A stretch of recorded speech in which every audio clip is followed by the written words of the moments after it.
Great. I'm going to go ahead and get us started here. I am Kelly Bourne, Executive Director of the Cyber Policy Center here at Stanford University, and have been looking forward to today's conversation where we'll focus on ways to improve the quality of online content. And I am joined today by some old colleagues from MIT, Adam Berinsky, who is a professor of political science and director of the MIT Political Experiments Research Lab, and David Rand, director of the Human Cooperation Laboratory and the Applied Cooperation Team at MIT, and was at Yale before that when I first came to know him.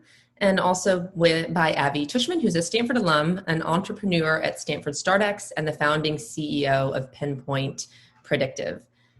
Before jumping into today's discussion, just for those of you who are not as familiar with the Cyber Policy Center, our research and teaching focuses on improving the governance of digital technologies, and in particular, their impact on geopolitics, security, and democracy. We're home to about a half dozen programs, and all of our work is really focused on helping to inform the policy agendas for governments, tech companies, civil society, and academia globally when it comes to these questions of how to best govern digital technologies.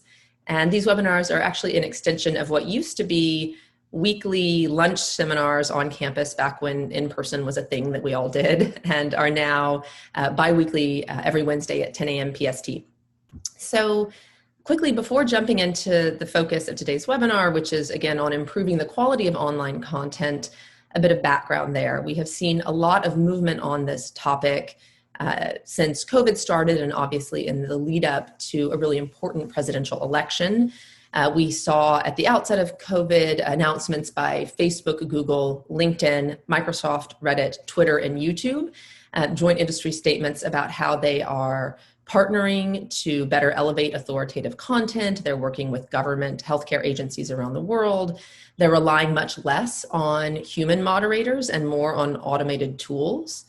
And we've seen a lot of challenges with those approaches so far. We saw in a webinar we did a few months back, looked at some of the information from the Oxford Internet Institute that had examined stories about coronavirus that had been proven false by the World Health Organization, and found that something like 60% of those were still up on Twitter and about 25 to 30% were still up on Facebook. And this is disinformation that is clearly false. It is not as politically contentious as much of the disinformation that we look at. It was life-threatening, and yet the platforms were really still struggling to take it down. And we know that the techniques of bad actors are changing a lot. We're seeing less text and fewer hashtags. We're seeing more screenshots, all of which make it much harder for natural language processing techniques to detect this content. We're seeing bad actors copy-pasting text to avoid the types of grammatical errors that we saw from Russia.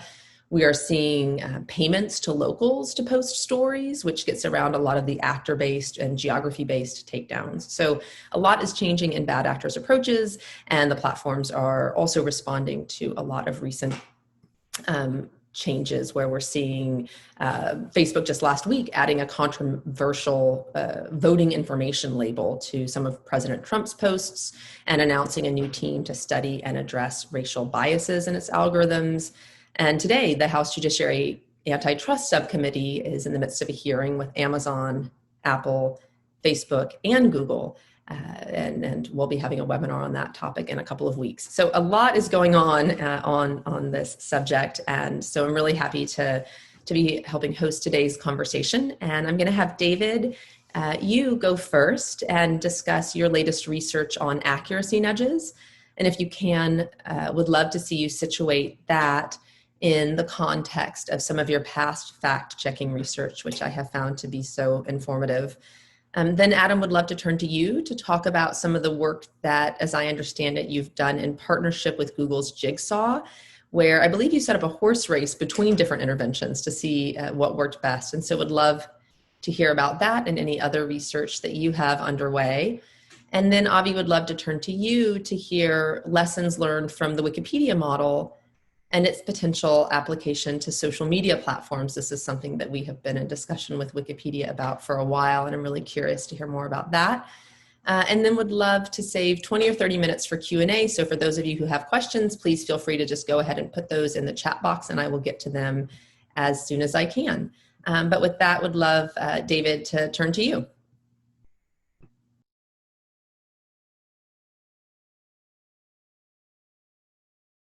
Alrighty, can everyone see my screen? All right, so yeah, so I'd love to tell you a little bit about what we've been working on in this space in terms of what to do to reduce the spread of misinformation. I just want to start with a quick definitional thing, which I feel like where a lot of the attention has been in the discussion around online misinformation has been blatantly false or fake news, totally fabricated stories. And I think that that is important, but also I think there's a much larger category of misinformation which is sort of biased or misleading coverage of things that did actually happen. So not totally fabricated, but still very misleading. And so we're sort of interested in trying to address both of these problems. So to start with the way the sort of current standard of care, as it were, the main approach that platforms have been taken, as sort of Kelly alluded to, is basically machine learning and coming up with the solution to fake news is just make a good fake news classifier, and then we can just identify all the fake news and get rid of it. But like Kelly was saying, there are a lot of problems with that. One thing is that truth, particularly for the things that aren't really blatantly false, is hard to precisely define, and so that often makes it difficult to create good training sets for the models. And also there's a big problem of non-stationarity, where the signatures of what misinformation looks like today are not going to be the same as tomorrow. And all the COVID misinformation was a particularly clear example of that, where I think that really caught platforms off guard because it was very different from the kinds of misinformation that had been around previously. So I think the machine learning is far from a complete solution. The other sort of main standard approach that platforms like Facebook are using right now is labeling. So this is their old label they put disputed by third-party fact checkers. Now they're putting a much more stark, like graying out the picture and saying, you know, this might be false or whatever. Warnings do make people believe the content less and make people share the content less, but still they are not really anywhere close to a success, like a sort of satisfying solution, because it's just not scalable. It takes way more time to fact check things than it does to create misinformation. And so that means many, if not most, false stories never get flagged, and the hyperpartisan stories never get flagged because they usually don't meet the standards of really false. And even the things that do get flagged that's slow, so during their sort of peak virality spreading period, typically they're not flagged. So this just first order means that the fact checks are not going to be that effective because a lot of the content is not getting flagged. And there's also a potential additional negative consequence, which is if you flag some things, it may imply that all of the unflagged things are true. And so that may wind up increasing belief in sharing in the untagged headlines. So I think also fact checking is not the be all end all. And so what I'm going to talk about today is some work that we've been doing trying to use a perspective of sort of cognitive science and psychology to think about what are other intervention approaches that platforms can add to their toolkit. And the key question from the sort of psychological or cognitive perspective is, why is it that people are sharing misinformation?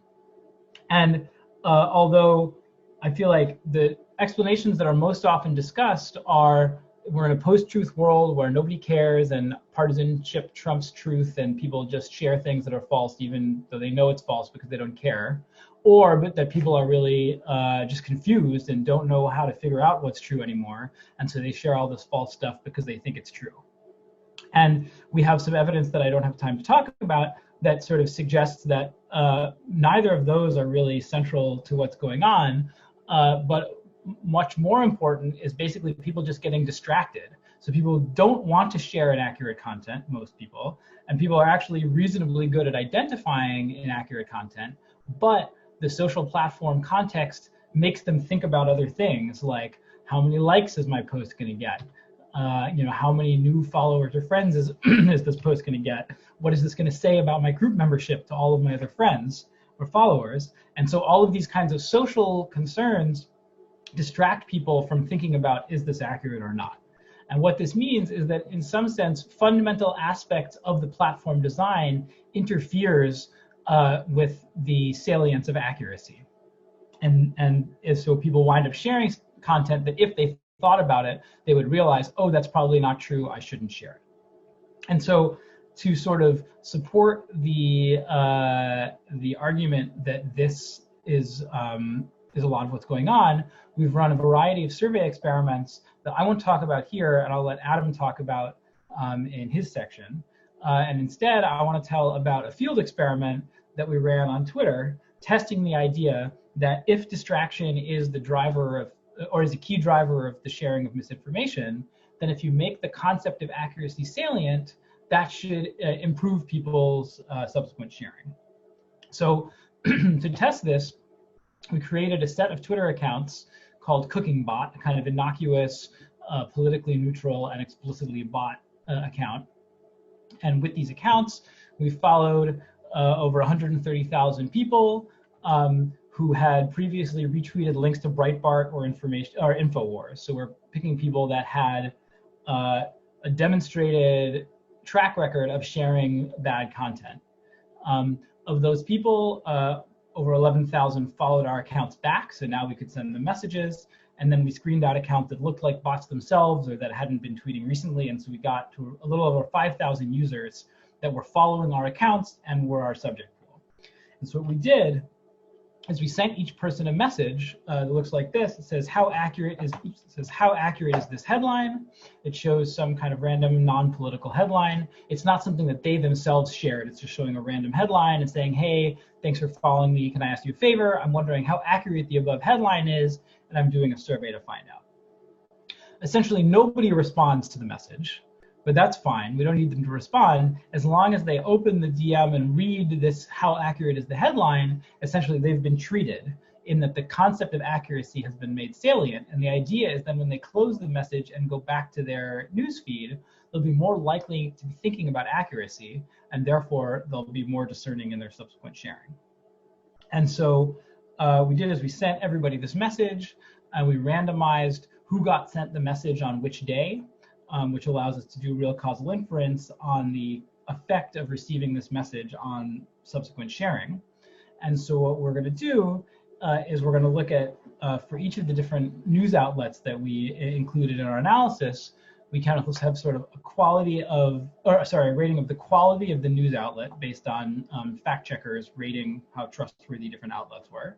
And then we can also see for each outlet, in addition to how trustworthy is the outlet, how much did the people's tendency to share that outlet change after receiving our message. So positive values means a larger share of the tweets after getting the message were to that outlet.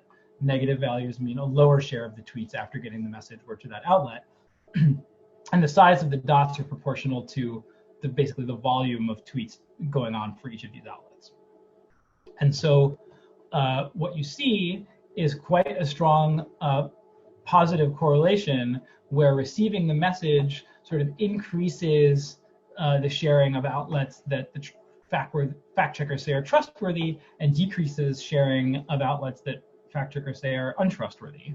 And in particular, the Times, CNN, Washington Post, sort of left-leaning sites that these sort of baseline Breitbart shares are not in general inclined to share, their sharing goes up. So does Fox News, which, although it's right-leaning, is at least a news outlet that has journalistic standards. This is mostly news rather than opinion. That is what goes to foxnews.com. And then a decrease in the sort of hyper-partisan sites like Breitbart and Daily Caller. So overall, the receiving the message more than tripled their discernment. That is the difference in the number of links to mainstream versus hyper-partisan or fake news sites that they shared each day. It led to about a 5% increase in the average quality, and it worked just as well for accounts that had a lot of followers. In fact, if anything, slightly better for accounts with lots of followers compared to accounts with not very many followers. So we think that this idea of nudging people to think about accuracy, could be quite promising. And the last thing that I want to say is that if what we're doing as part of this intervention is we're sort of pinging users and saying, hey, while you're on platform, here's some random headline. Do you think it's accurate or not? Even if you threw away their responses, the point of this slide is it would be useful because it would nudge them to think about accuracy and therefore share higher quality content. But also, the ratings that would be generated by doing this are themselves useful.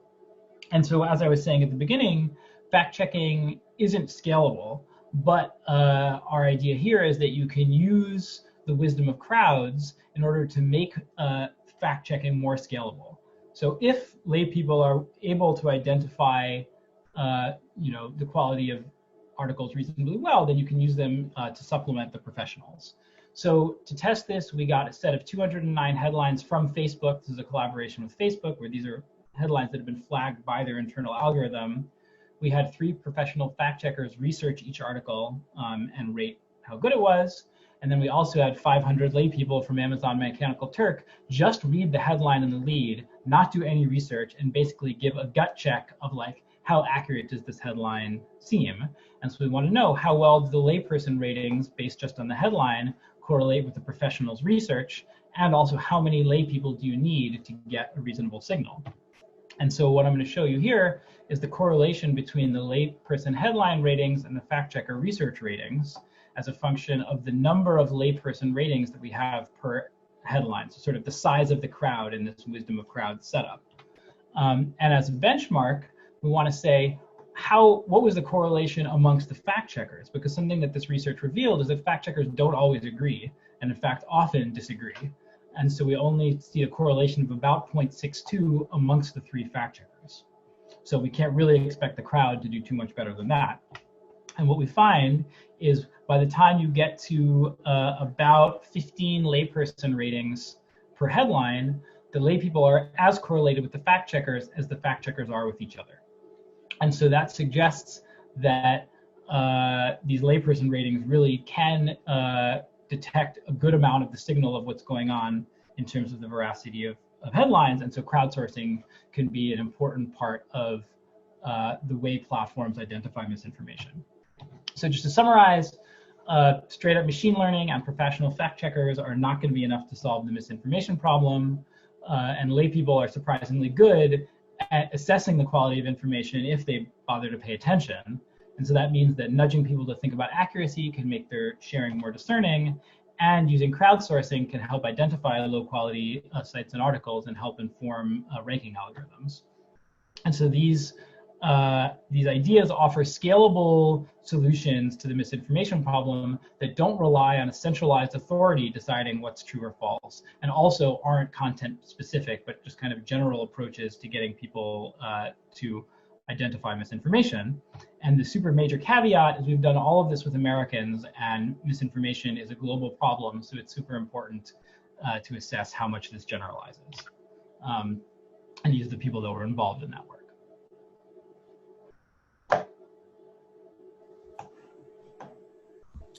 Great, David, thank you so much, and would love, Adam, to turn to you. And then also I see somewhere in the audience, Zeev, you are on the line from NYU, and I know you guys just completed a crowdsourced fact-checking study, so would love when we get to the Q&A to have a bit of a conversation about how those, the results from the NYU study, if you're familiar with that, David, how those compare to some of your observations about the crowd's ability to detect authenticity. But we'll save that for the Q&A, and would love Adam to turn to you.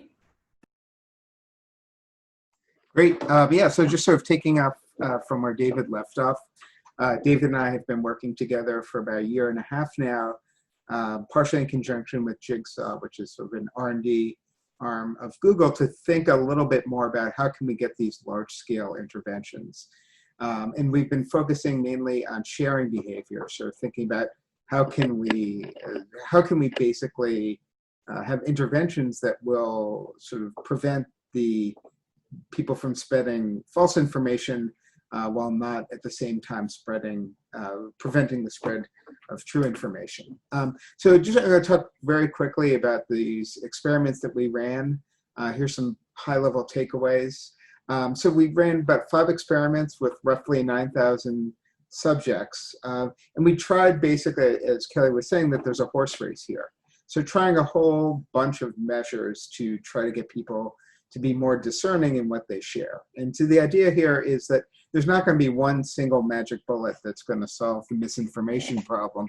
but just saying that there's a lot of potential solutions out there and running them against each other to see what works, what doesn't, and what from that can we scale up to a solution.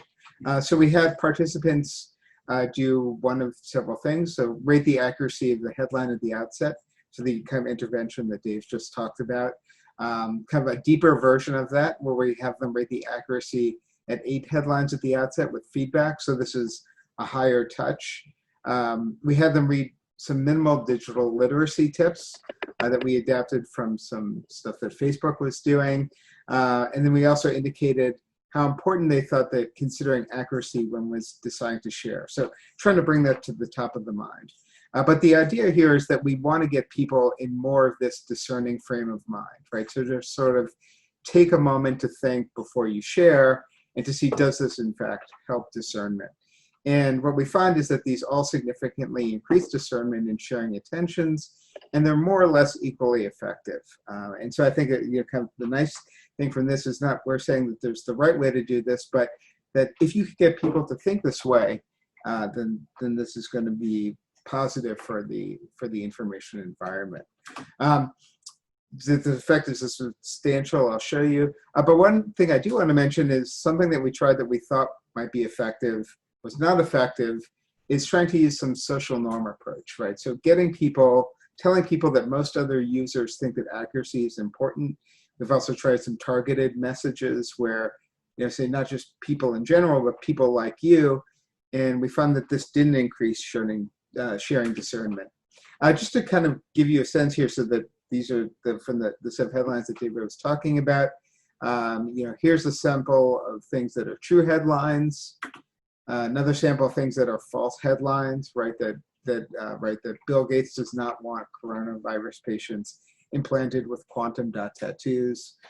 Just kind of give you a sense of the kinds of things that we showed people.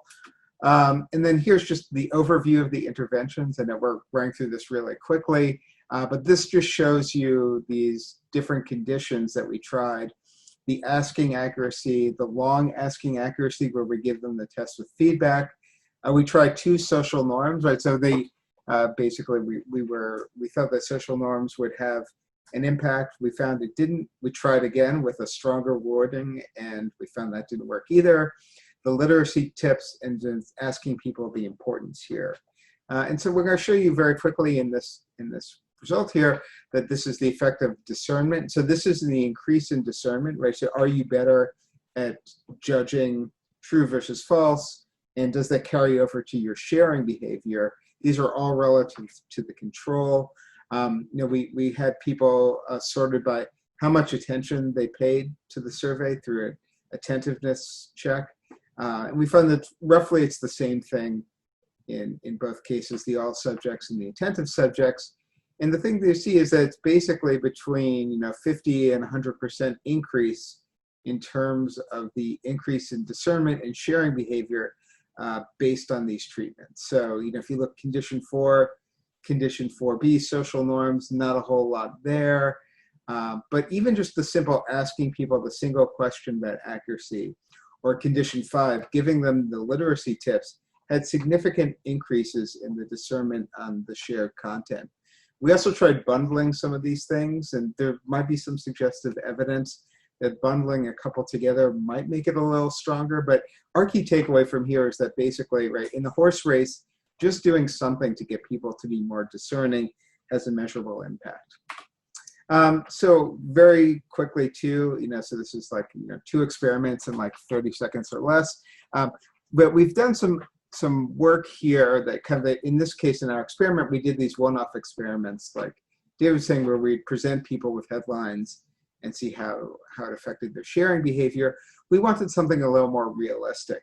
So Zivi Epstein, who I think is on this call as well, a terrific student, put together this platform, UFeed, that we tried to get a little more realism in that, right? So, we're not partnering with the platforms to actually have these interventions in line with the content that people are seeing, but we wanted to kind of simulate that experience there. And so Zivi came up with this UFeed, and just to show you kind of what it looks like, that kind of that people can scroll through the feed, and the modal, there'll be a pop-up about halfway through that asks people the discernment question here. You can see, like, is it accurate? So that's the treatment that David was talking about, just to kind of get this. And then the other side here, we have that the treatment comes in feed here. So as you're going through, you can see here, right? So that people can choose to share or not. And then, sort of halfway through here, we have this, is this accurate?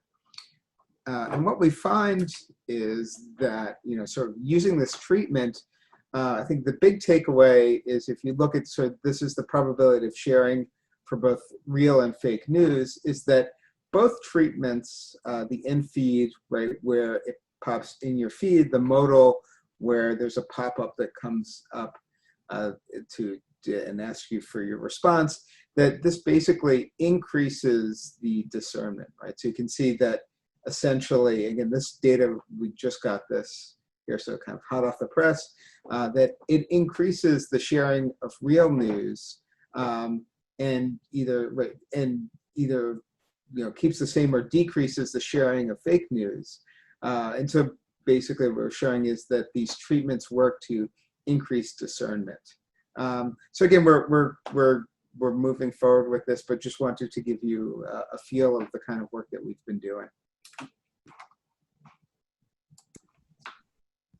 Adam, thanks so much. That was fascinating. And would now love, Avi, just to turn to you for a slightly different take on things that might be done to improve content. Okay. Well, thank you very much, Kelly. And I think it's, different, very much aligned, and in a similar direction to the research presented. So I'd like to share an excerpt from a paper in progress titled Rosenbaum's Magical Entity, a novel solution to mitigate misinformation on social media. So just for the abstract, misinformation on social media is quickly leading to some very serious negative externalities that we're seeing impacting democracies and also public health. And then from the perspective of some large tech companies, it's also increasing financial and regulatory risks. So the paper proposes a novel solution to reduce misinformation and also to reduce the social media platform's political liability for the moderation of such content, while also increasing their adaptability to future changes in government regulation, where there may be more actual legal liability. So the solution leverages the world's most successful and scalable fact verification technology through a new and highly limited open source component. And this limitation of the open source component allows platforms to keep existing business models and core algorithms unchanged. It also provides them with full control, especially if they move proactively on this, over the proportion of existing content and revenue that will remain untouched. So in some sense, the story starts on May 27th this year. That was the day when tragically 100,000 lives in the US had officially been lost to the COVID-19 pandemic. Also happened to be the same day when Twitter made a very fateful decision to put their first ever fact check warning on one of President Trump's tweets. By the very next day, the president signed an executive order challenging Section 230 of the Communications Decency Act, which of course immunizes social media platforms from liability for third-party content.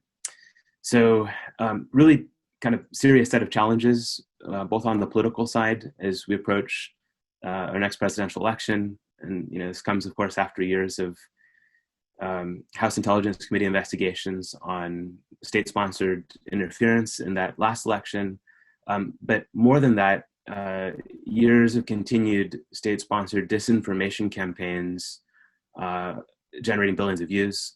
And then, of course, we're in the middle of this, well, maybe not even in the middle, but we're in this COVID-19 pandemic, and the head of the WHO has warned that fake news spreads even faster and more easily than the virus, and it's just as dangerous. And also that we're absolutely fighting an infodemic. To kind of put a point on that, less than half of Americans today would actually get a COVID-19 vaccination if and when that becomes available. And fully 20% have already decided that they will refuse to get vaccinated. So really, really urgent situation. I think I completely agree that there need to be many different solutions to this problem, but to be really reductionistic and group them into three general types. One of them is government comes in and imposes regulation, which in most forms I think would not scale or be proactive and could include job owning companies into retaining certain kinds of disinformation that could be quite bad. And then the second category is the companies regulate themselves.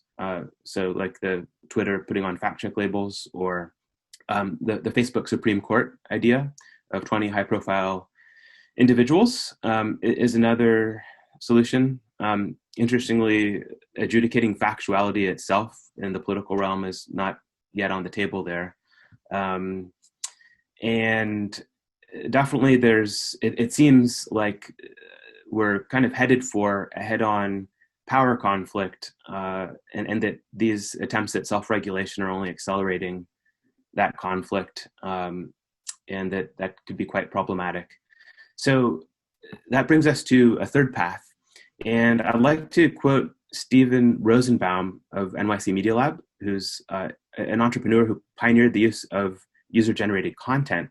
So at South by Southwest earlier this year, he said, quote, "This conversation always makes my head explode because we think that the platforms probably can't regulate themselves. But at the same time, we really don't want the government to regulate them because arguably we think the government in some countries, theoretically our own, but certainly in others without a doubt, will use that power for the opposite of good, that the web will become less free." So it's like we want this magical entity that isn't government, that isn't Facebook or YouTube or Twitter, to come in and set some boundaries. And I don't know what that entity is. So I think Steve is absolutely correct in suggesting that the solution to misinformation requires a third entity. And certainly the research presented earlier is very, very encouraging of what some of those solutions look like.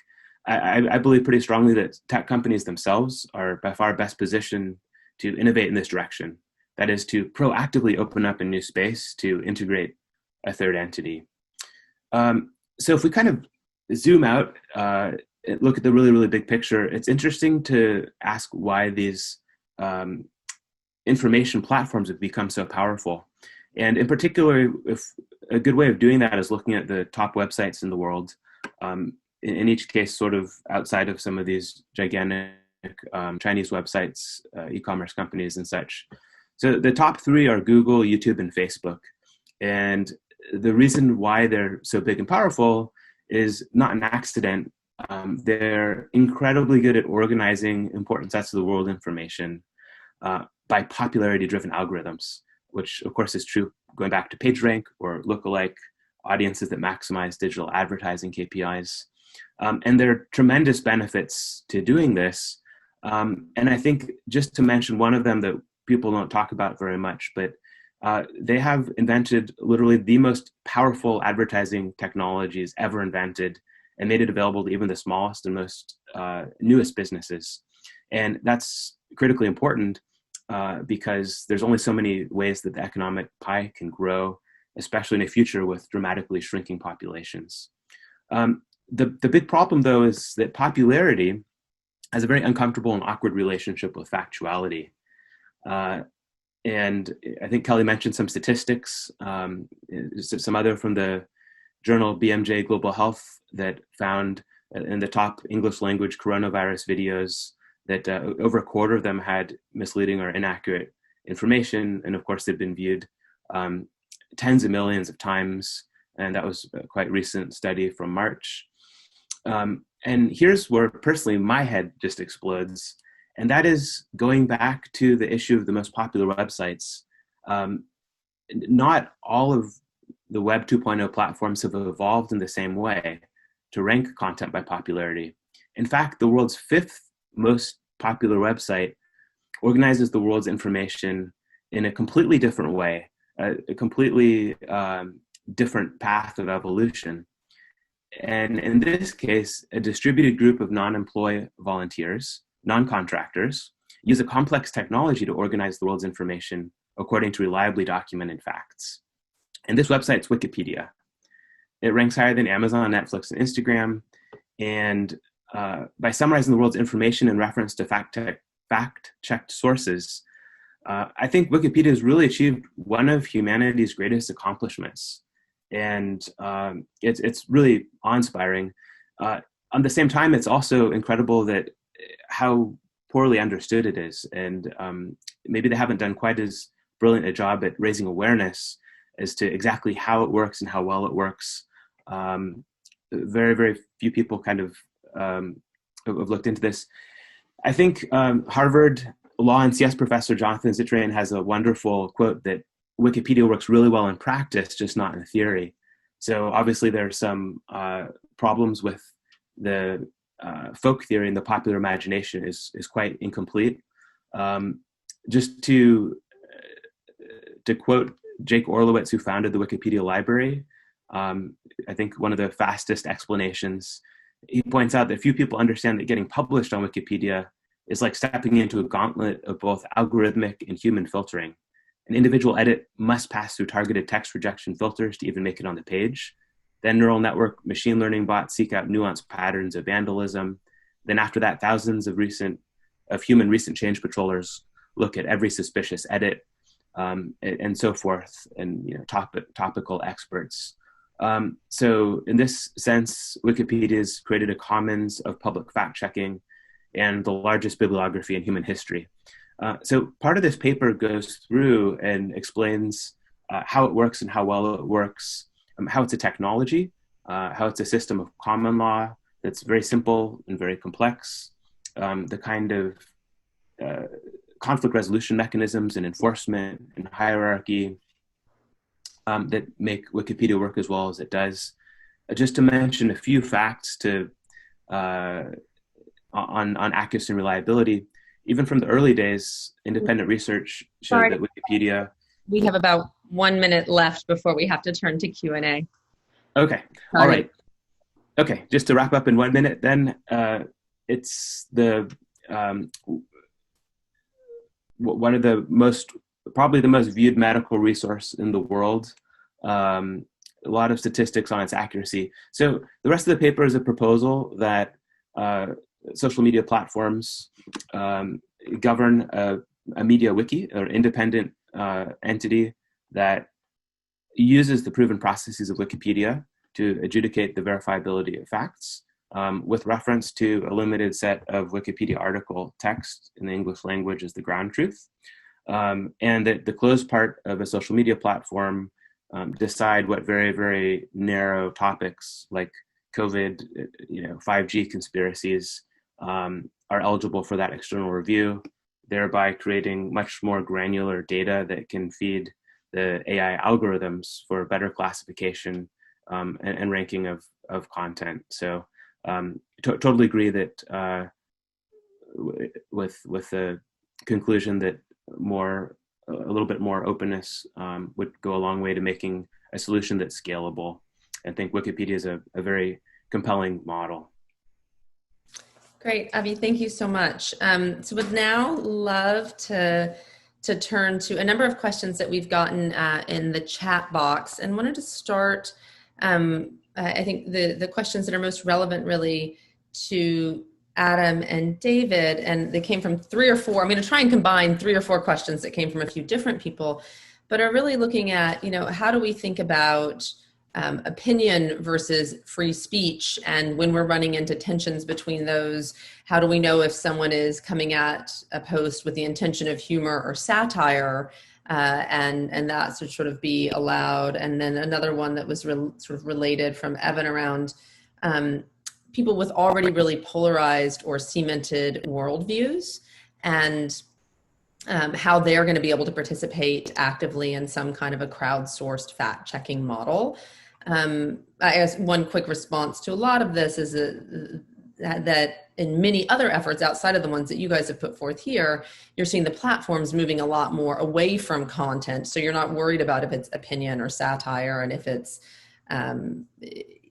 what the intention is behind it, because they're looking more at the behaviors of manipulation if people are employing bot armies or troll armies, or if there's some sort of targeted interference that's happening. And so, but when it comes to content, based takedowns and interventions. Would love to hear your guys' reactions there.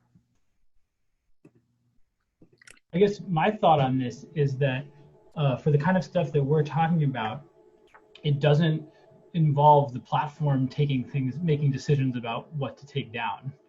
And so in some sense, it doesn't get caught up in this, but it's more like just getting people to themselves, users to themselves, be more reflective while they are on platform. And we have research that suggests that that will also make them less inclined to share kind of sensational or hyper-partisan, like opinion type content also.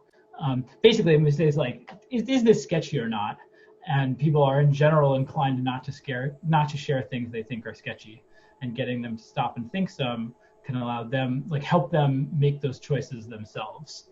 And that's rooted in this idea that the major problem is inattention rather than motivated reasoning kind of things per se. We have a lot of studies at this point that suggest when you actually ask people to assess the accuracy of content, they're not that bad, and in particular, they're not that partisan.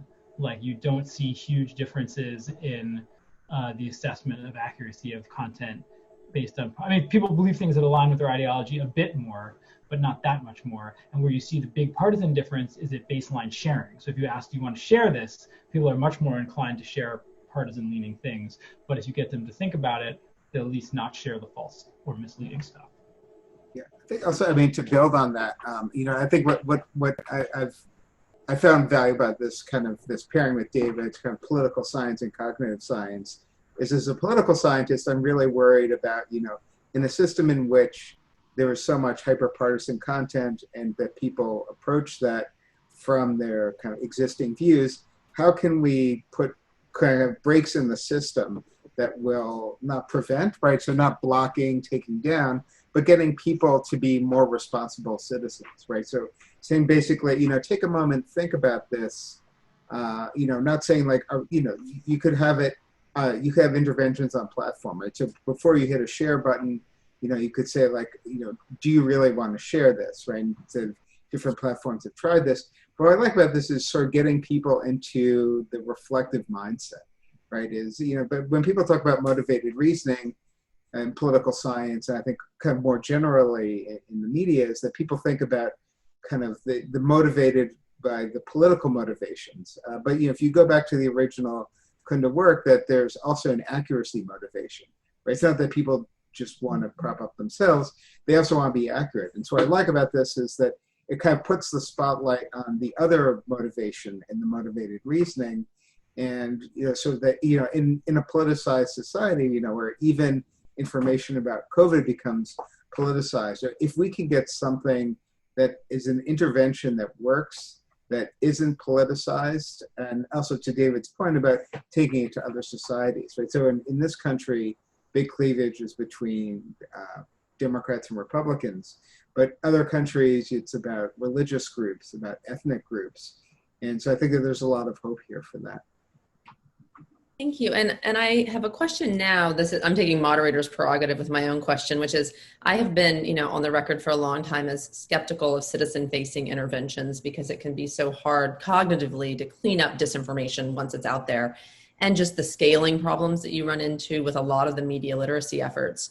But the ideas where you deploy media literacy in effect through the platforms, as you guys are suggesting here, gets over all of those scaling challenges. But the question that arises for me is, what do you think, and I know you guys have been in dialogue with some of the platforms, I know you did this in your work, Adam, it sounds like in collaboration with Jigsaw.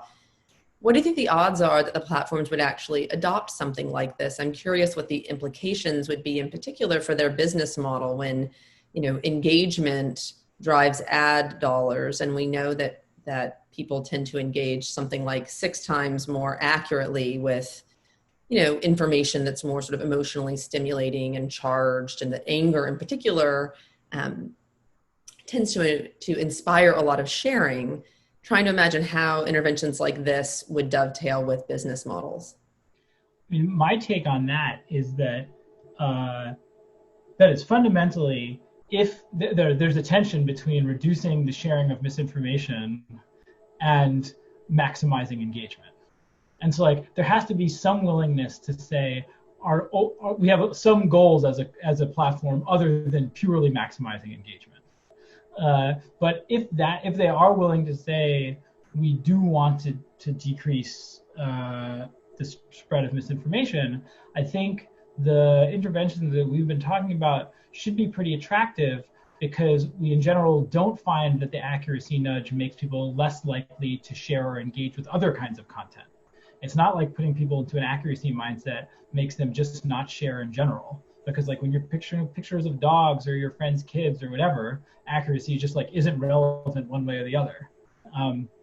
And so if I was running a social media company, I would think this is great because it means we don't have to be centralized authority deciding what to censor or not.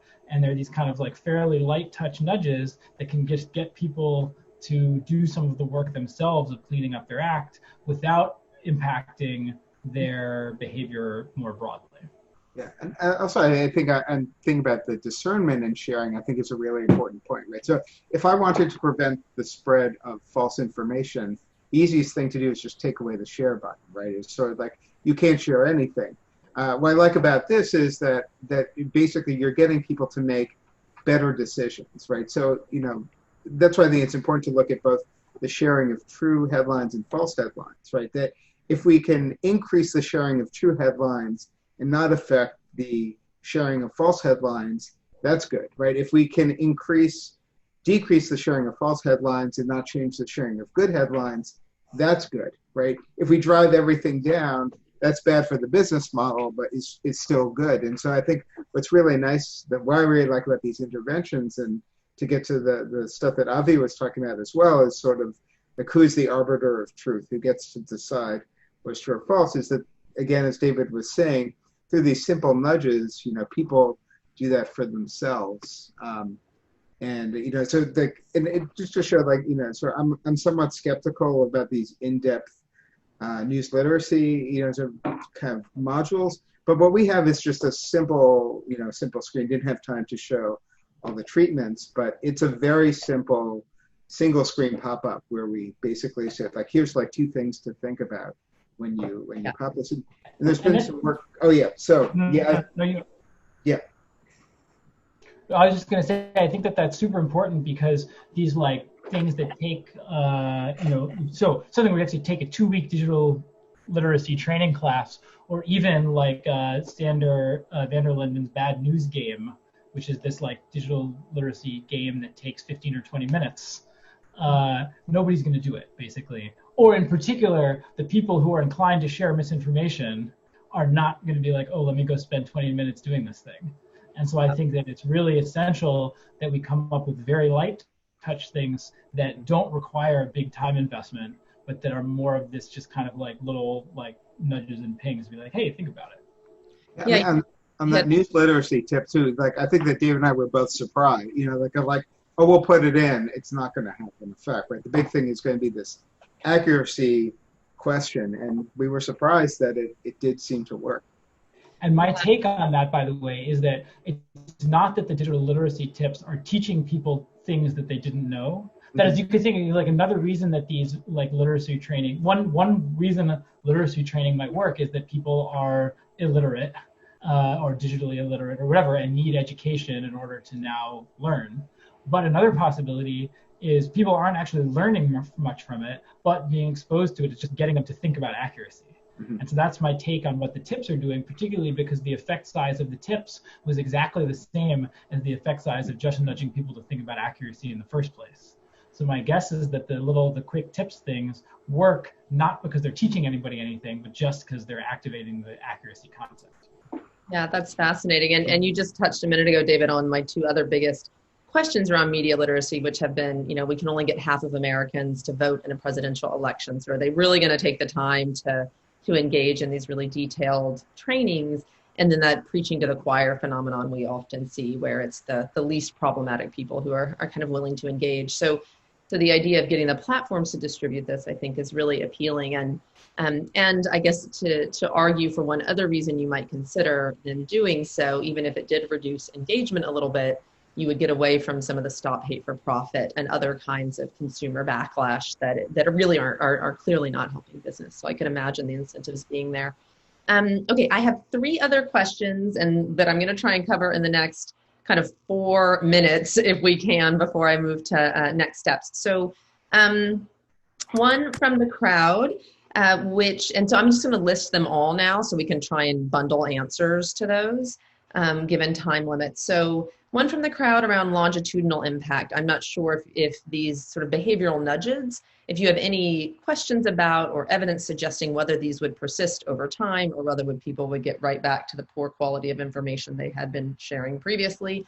A second around, and I may have missed this as you guys were speaking as I was trying to read through questions as they came in, but political content versus non-political content, and whether you found particular differences in the impact of these nudges, either by type of content or potentially, it sounded like you didn't find big differences by ideology, but if there were other socio-demographic characteristics that you found made nudges more or less effective is the second question. That's mine.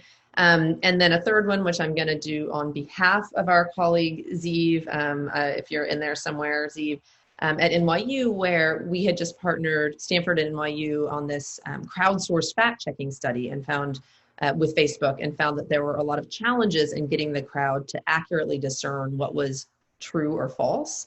I'm not sure if you guys have seen that study, but I'm curious how you think about the differences in your findings, which seems to suggest greater efficacy in what is essentially a similarly crowdsourced fact-checking model, if you find that to be different, what you attribute those differences to. So those are the 3 questions. Good luck in the next 4 minutes. Can I start in reverse order? Yes. The last question.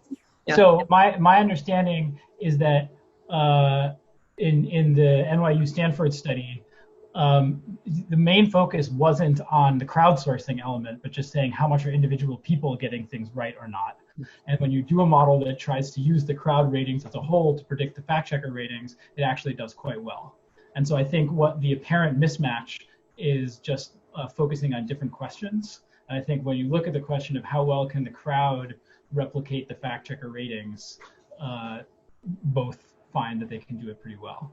Zeev, correct me if you disagree, but that's my understanding of where you guys are at. And then persistence, it's a good question. We don't know. We didn't have enough power in our Twitter field experiment to really look at persistence beyond 24 hours. If you look at 48 hours, the effect size is about the same, but we're underpowered to really evaluate that. And so that's an important direction for future research. But also I think that the nudges, and this is part of what we're doing with Jigsaw, is trying to optimize it.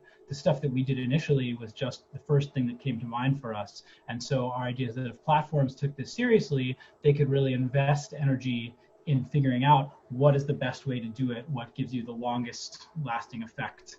You need a whole menu of different things so people don't get banner blindness and stop paying attention. And also, if you're the platform, the whole network, so you can sort of do a strategic thing of who you send messages to when to sort of maximally disrupt the flow of bad content while minimizing the frequency that any individual has to be hit with an accuracy nudge. And sorry, what was the second question again? Oh, Socio-demographic or any other differences in the efficacy across groups. Yeah, so in terms of content, we've mostly done political content. We also have a paper that just came out in Psych Science on COVID content. And we find that basically for COVID-related headlines in the first few weeks of the pandemic in the US, things look pretty much exactly the same as for political headlines, all the same. The accuracy nudge works, and there's this disconnect between accuracy and sharing, and people that are more reflective are more discerning in their beliefs than sharing. So at least COVID and politics look pretty similar. And for the demographics, that's another thing that we're doing in the context of the study with Jigsaw, is looking at all of these different moderators. And as I recall, I can't remember off the top of my head. I can check. So if other people want to respond to those questions, the other questions, I'll look this up real quick and then let you know what we found. Adam or Avi, anything you would add to that in the 1 or 2 minutes before we need to before I need to move to next steps? Yeah, just to interject a comment. I think it's important to acknowledge that there's these tremendous forces in the population that are motivated cognition and also suggestibility. And so the suggestibility and sort of the predispositions actually empower these platforms. That's why advertising is such a massive industry, and why micro-targeting is very effective for both of those reasons. So I think it's really important that when certain types of content will reasonably lead to more children dying from measles or more elderly people dying from COVID, that it's important to kind of draw a line in the same way that today certain types of content are not immune, right? Certain types of medical information, I think, need to be just totally deprecated in certain contexts, especially when we see celebrities having gratuitous medical opinions that will actually cause serious harm in the real world. So that's one thing that I think the tech companies can get ahead of the curve in anticipating future changes in legislation that may make additional carve-outs to that immunity. Great, thank you, Avi. And Adam, any last thoughts? And Zeev, I see your response in there, so I will let me share Zeev's really quickly, which is that the NYU study that I had just referenced had found that there are important trade-offs when creating crowdsourced fact-checking systems, trade-offs between accuracy and transparency, that simple aggregation techniques don't produce very accurate results but are understandable when using machine learning on top of the crowd's ratings, are much more accurate but somewhat opaque. And then trade-offs, it sounds like, Zeev, between accuracy and representativeness, where general crowds aren't very accurate, select crowds with high political knowledge can be. So if folks want to learn more about that study, Zeev, maybe you can throw that into the chat box. And then Adam, any last thoughts from you before I turn to next steps? Yeah, just to quickly say, as you know, Kelly, I've been studying misinformation now for about 10 years, and it's mostly been depressing. And so this is kind of exciting, that finding things that actually seem to work, right? Even if the effect sizes aren't huge, is it's been really exciting, right? To say, here's a bunch of people come to me and say, like, what should I do about misinformation? And I say, well, here's what not to do. And so it's exciting to have something to say, like, here's some promising stuff that could actually work. So it's been really exciting to work on this. Yeah, I have to say, I'm really grateful for this call today. I likewise, as you know, we've been around for a while, and it's been like one depressing, this doesn't work after another. So thank you guys for cheering up my year. I don't think I've had good news on the disinformation front this year. So thank you guys for that. And really everyone for joining. I so appreciate you guys taking the time. This has been fascinating. I will turn now to next steps, but there were some questions in the chat box about whether we would email out slides or the video afterwards. If you guys want your slides shared, you can send them to my colleague Michelle, and we will email links and have everything posted on the website within the next couple of days. And with that, I will very quickly turn to our upcoming next two webinars. So we will have one on August 12th, which I'm really excited about, that will announce a partnership that has been in the works for some time, the Election Integrity Partnership that is between our Internet Observatory here at the Cyber Policy Center, that is run by Alex Stamos and Renee DiResta, and colleagues at Graphica, the Atlantic Council's DFR Lab, and Washington University. And this is focused on supporting real-time information exchanges between the research community, elections officials, government agencies, civil society, and social media platforms. So this is a real-time network that we are building to help detect and mitigate attempts to deter people from voting or to delegitimize the election results. So it's not all disinformation. It is specifically focused on deterring people from voting and delegitimizing the election results. And so this, I think, will be a really fascinating conversation on the 12th. Then we'll have another one on the 26th, which I'm still putting together. And then on September 8th, we will have a symposium from 3 or 4 hours between 9 a.m. and 1 p.m. with a whole host of authors. I think, Adam, you will be on that as well, if I'm not mistaken. So no rest for the weary. And I think this is a book, an edited volume. I think we're at like 450 pages or something that has just come out, and I think will be probably the most substantial literature review, essentially, of what we know about online disinformation and its impact on democracy since probably the report that we all worked on together back in 2017 that Josh and folks at NYU, and I think Adam and David, you both contributed to that, if I'm not mistaken. So this will be one of the most significant books on the topic to come out. So I'll look forward, and we'll send more information about that soon. But in the meantime, thank you everyone for taking the time. Really appreciate it. And Adam and David, great to see you. It's been a while. So take care all.